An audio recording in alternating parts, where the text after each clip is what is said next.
Now, share with us, when did you start getting into actually modeling on magazines? So my first magazine was not Lowrider. Lowrider, first of all, Lowrider magazine was a love-hate relationship. They loved to hate me. Really? Oh yeah, they did not. They never wanted me on cover. They wanted me on one cover, but then I wouldn't get out of their face. So they were like, "This bitch won't leave." So I was showing up because of the singing. Yeah. And then, but they were my first cover. My first cover was Orly's Lowriding. Orly's, wow. Yeah, that was my first cover. Now, would you still happen to have a copy I of it? have all my magazine covers. Wow, that's Yeah, amazing. I have all of them. Well, one day, which I do believe they're going to make a documentary about you. I 'Cause hope so. There's nobody bigger than Dazza. There's nobody Yeah. bigger than Dazza in this whole magazine, lowrider, whatever you want to call it, world. There's nobody bigger. I would love to see that. I would love to see that, not just because my ego is like, but I would love to see it because it would carry on a bunch of other people too. A lot of other people would be in that story too. Yes, and I'm glad you're mentioning the other people because you give credit where credit is due. I always do the same thing. Yes. So that's a good thing because those people played a good role in, Absolutely. in your career. So you do Orly's, okay, Yes. the cover. What was the feedback on that? So when I did Orly's Lowrider cover, what do you think I was wearing for the first cover? Probably the white lingerie. The white lingerie. It's like, come on. The white lingerie. It's a given. It's like, I mean, hello. How could I not? Right. Right? And so I wore the white lingerie, and the photographer, because at that time, girls just wore bikinis, right? Right, You don't right, see right. lingerie on lowrider cars. Right. You actually still don't, but I don't know. It was such good luck. So I was like wearing the white lingerie, and the magazine sold out like crazy. And when I came out in the white lingerie, the photographer's like, "Whoa, what are you doing? Why aren't you wearing like bikini?" And I'm like, "No, this is it. This is going to sell this magazine. This is it." Right. And it did. It sold out. I did I think I did like 5 or 6 covers for them. But I was inside their magazine for like a decade or whatever. No shit. Yeah. Wow. They gave me my first shot. Okay. This might sound silly, but I usually ask rappers when their album comes out, what was the reaction from the people? What was the response? I usually ask rappers when they go up on stage, what was the response? But for you, when they asked you to be on the cover, what was your response? When they asked me to be on the cover, I kind of felt like, okay, I'm going to do it because I need money. You're just being real. Okay. And I'm like, and I could probably sell the magazine as some of my merchandise. Yeah. Because I have one poster. Right. So that's all I had. So I was like, if I get on more magazine covers, then I can sell the magazines and then I'll have more merchandise. And that's why a lot of my deals that I made with people, because they wouldn't pay you a lot of money. Right. I always asked for money too. I never did anything for free. Fuck that. No. That's a good thing. That's a really, really good thing. I never did anything for free. I'm sorry. No. You knew your worth. Yes. And you believed in yourself. Right. And it's expensive being me. Please. This is like no joke, honey. Nah, I mean. Right? So I was like, no, you got to pay me. And if they couldn't pay me, I was like, it's okay. Just give me like 4 boxes. Yeah, you get it somehow. Yeah. I mean, you were slinging,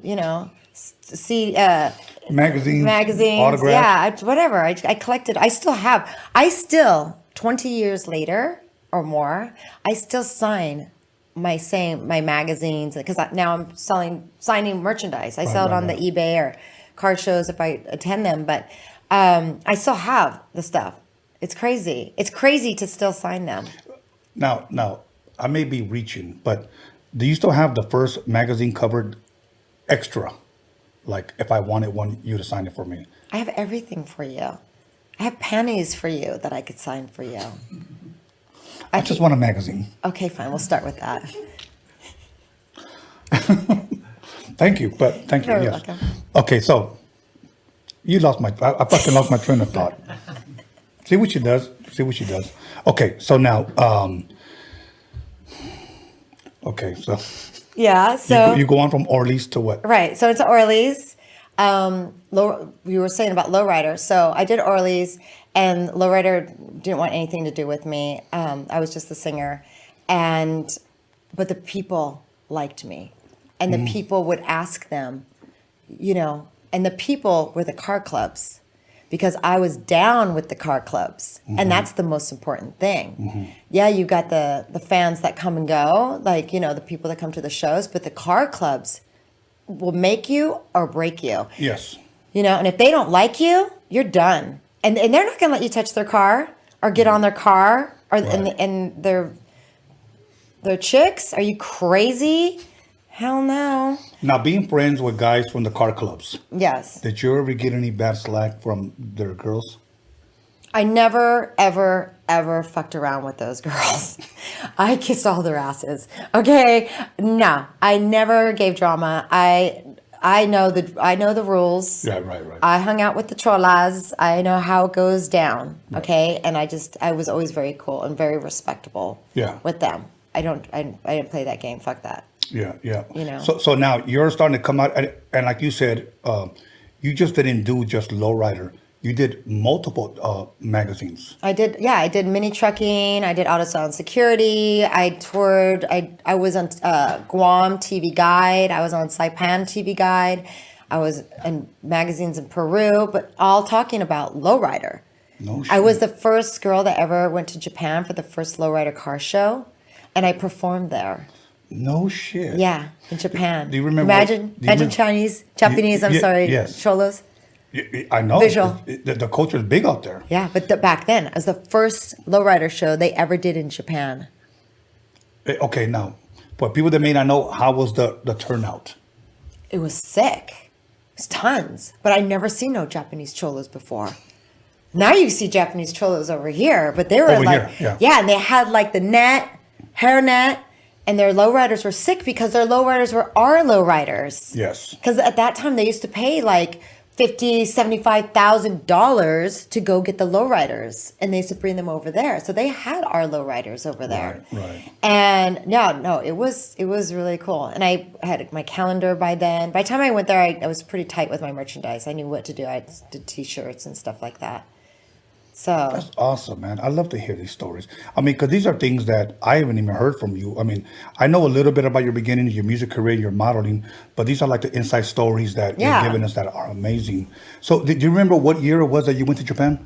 97. 97. I think it was like 97. And that was the first lowrider car show ever in Japan. Wow. Yeah. Do you remember? It was my first time ever going out of the United States. You were excited. Yeah, I love Japan. I still love Japan. Konnichiwa, Dazza. Konnichiwa. Arigato. Whatever that means. Teriyaki chicken. Sashimi. Heart attack. Whatever. Okay. I love sushi, by the way. Do you like sushi? I love sushi. Oh, I love sushi. Yes, I'm very versatile. Yeah. Yes. Now.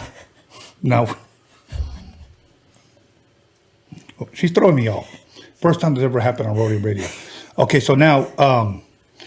do you remember who were the performers that you performed with out there? Oh my gosh, I don't remember. Okay. I really don't remember that. But I did shoot for Japanese Lowrider magazine. Okay.